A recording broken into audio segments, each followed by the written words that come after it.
Perkenalkan, nama saya Jessica Raulina Manalu, kelas 5 dari SDN Makassar 12. Kali ini saya akan mereview buku untuk tugas 2 Februari.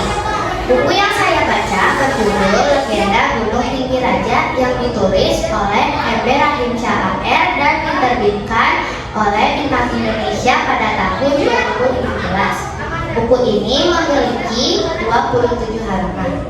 Buku ini menceritakan tentang kehidupan sebuah kerajaan yang terletak di wilayah Sumatera Utara. Kerajaan tersebut dipimpin oleh raja yang bernama Raja Purbasinangit. Raja Purbasinangit memiliki beberapa saudara dan permaisuri. Ia juga memiliki beberapa putri yang cantik. Namun putri dari sang permaisuri adalah putri yang paling cantik, sehingga sang raja sangat menyayangi putri tersebut. Pada musim tanam padi tiba, raja mengadakan ritual sebagai tanda kehormatan kepada pendirian. Para penduduk dan putri-putri raja mengikuti ritual tersebut, sedangkan putri dari sang permaisuri tidak diperbolehkan ikut oleh raja karena takut putri tersebut akan sakit. Karena sedih, sang putri menangis di kamarnya. Karena keadaan istana yang sangat sepi, sang nenek dapat mendengar suara tangisan sang putri. Sehingga sang putri, lalu sang nenek menghampiri sang putri di kamarnya. Sang nenek bertanya mengapa sang putri menangis. Sang putri menjawab bahwa ia ingin sekali mengikuti ritual tersebut. Sang nenek membolehkan sang putri untuk mengikuti ritual tersebut. Lalu nenek menyuruh putri itu untuk mendidihkan air di dalam belanga, lalu ditambahkan daging dan aneka ragam bunga. Setelah itu sang putri disuruh memasukkan diri ke dalam belanga tersebut. Ajaibnya sang putri berubah menjadi sebuah burung merpati yang indah. Ia pun lalu terbang ke tempat ritual tersebut. Raja dan para penduduk sangat kagum melihat burung merpati putri yang indah bernyanyi dengan suara merdu. Sang raja seperti mengenali suara burung tersebut. Kata suara burung tersebut mirip seperti suara putrinya yang ia tinggalkan di rumah. Ia baru mengingat bahwa ia belum menghantarkan makanan untuk ibu dan putrinya.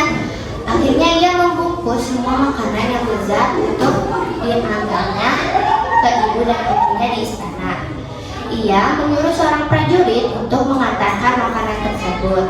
Di tengah-tengah perjalanan, sang prajurit merasa lelah dan lapar. Akhirnya dia mencicipi makanan tersebut. Lalu ia memakannya sampai habis. Saat ia sudah kenyang, ia menyadari bahwa makanan tersebut adalah makanan untuk ibu dan anak sang putri, anak sang raja. Akhirnya ia membungkus kembali sisa-sisa makanan tersebut. Lalu ia memberikannya kepada ibu sang raja di istana. Ibu sang raja sangat kaget karena melihat makanan yang dikirimkan oleh sang prajurit hanya makanan sisa. Akhirnya ibu sang raja murka, lalu ia menangkap seekor kucing dan mengikat lehernya dengan kain. Setelah itu, ia mengajak anak-anak kecil untuk bertemu di balai pertemuan di sekitar istana. Mereka diajak untuk memainkan gendang pusaka. Lalu sang kucing menari dengan tarian yang aneh. Beberapa saat kemudian terjadilah gempa bumi yang dahsyat sehingga tanah terbelah. Para penduduk dan raja sangat takut dan kaget. Akhirnya mereka menyembunyikan diri. Namun kemanapun mereka berlari, tanah tetap terbelah hingga mereka tertelan diri. Beberapa saat kemudian, tanah di sekitar kerajaan bergunung tinggi seperti gunung. Hari demi hari gunung tersebut dinamakan Gunung Tinggi Raja.